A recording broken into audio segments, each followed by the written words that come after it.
buenos días, mi nombre es Nicole Zárate y ahora voy a resolver unos casos para el examen final del curso Ley Penal y Teoría del Delito. Lo que sucede en el primer caso es que el primer ministro contacta a 4 canales televisivos más importantes del país para comprarles publicidad durante 12 meses. El problema se origina en cómo iba a ser la paga a estos canales. Lo que sucede es que iba a ser a través de una cuenta a la cual el Estado había estado depositando dinero ilícito que provenía de actos corruptos del Ministerio de Salud y el Ministerio de Defensa. De acuerdo a la pregunta 1, que menciona si es que existe responsabilidad o no de los directores Augusto Chinchán, Alonso Müller y Patricio Hurtado por el delito de lavado de activos, la respuesta es que sí, y esto en base a su omisión impropia, el cual está regulado en el artículo 13 del Código Penal. La omisión impropia, como menciona acá, el que omite impedir la realización del hecho punible será sancionado. Esto tiene relevancia cuando está de por medio de un acto ilícito, y esto es lo que sucede en el caso en cuestión.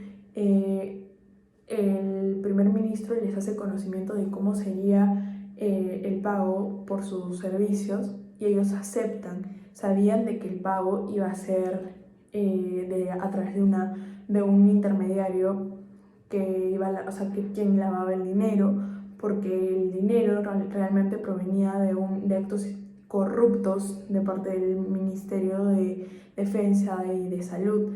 Entonces ellos omitieron informar sobre estos actos.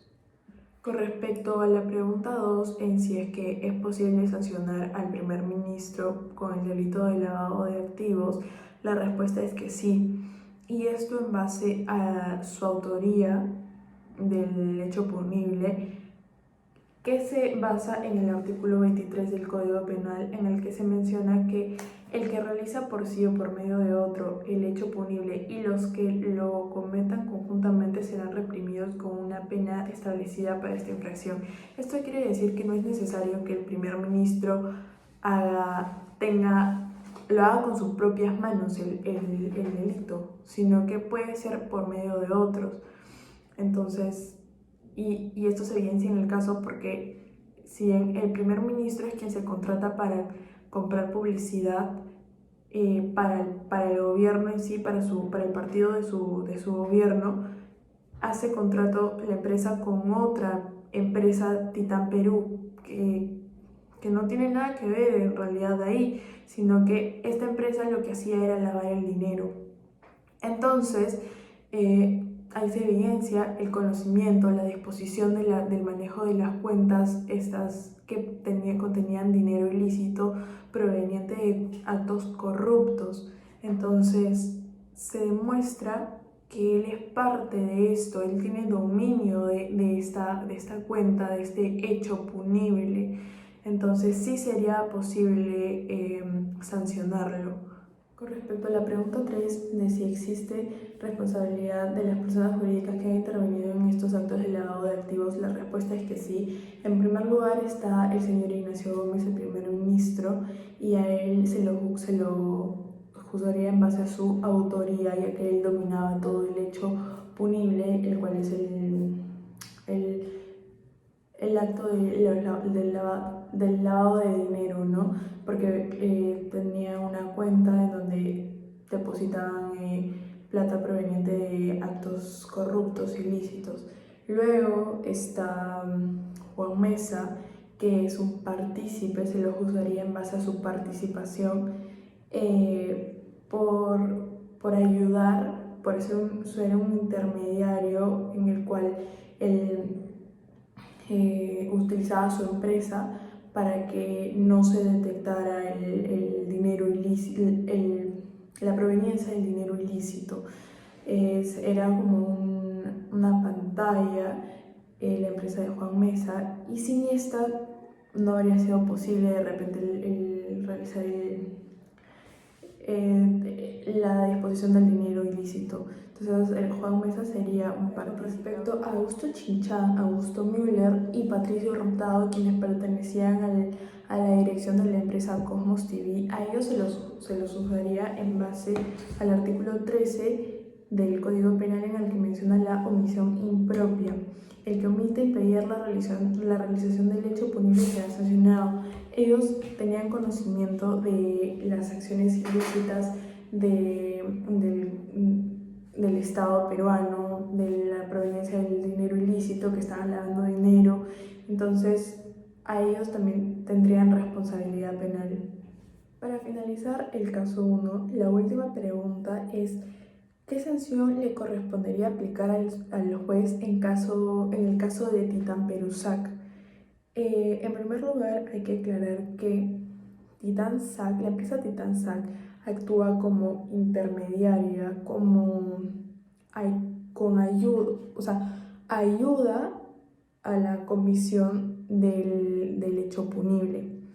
Esto se evidencia en el caso, ya que ellos actúan como una pantalla para que las autoridades no se den cuenta de que están lavando dinero.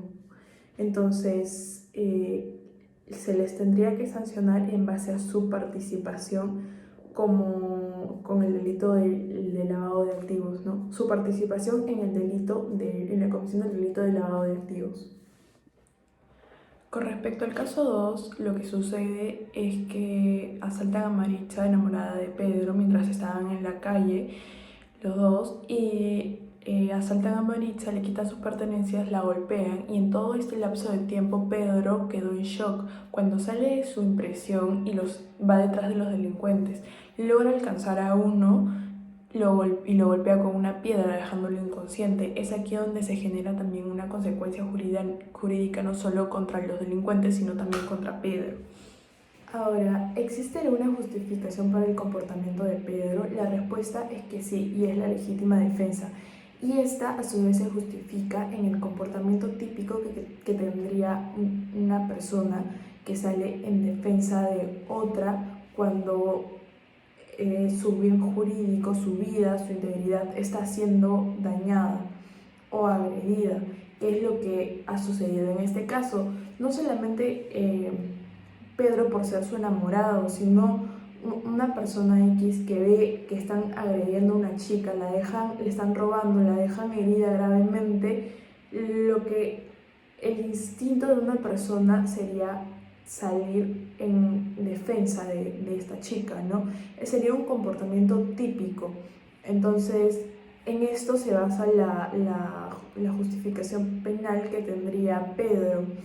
Y para responder la segunda pregunta, en la que menciona que se justifique con normas, esto se encuentra regulado en el artículo 20, en el inciso 3, en el que se menciona que queda exento de responsabilidad penal el que obra en defensa de bienes jurídicos propios o de terceros, siempre que concurran las siguientes circunstancias.